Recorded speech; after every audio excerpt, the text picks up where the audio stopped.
أكد كتاب ومثقفون من مدينة قامشلو خلال حديث لهم لعدسة روجافا في معرض الشهيد هراكول للكتاب أن الشاعر جاغرخوين كان دائما في بحث قوي عن تطوير اللغة الكردية وأحد المدافعين عن اللغة والأدب والتاريخ الكردي.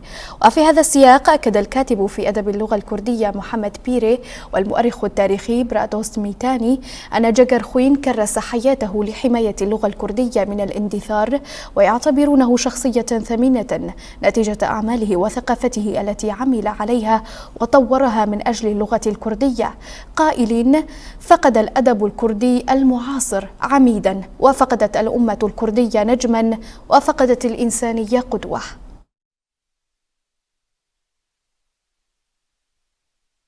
شخصيا في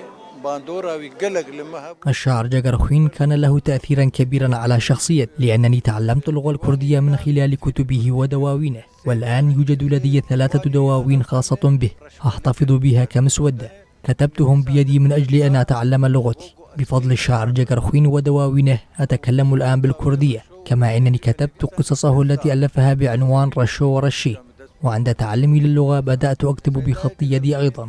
الشاعر جاغرخوين هو أحد أبرز المطورين اللغة الكردية، وهو معروف لدى الشعب الكردي، وكل الأعمال التي عمل عليها ثمينة بحق.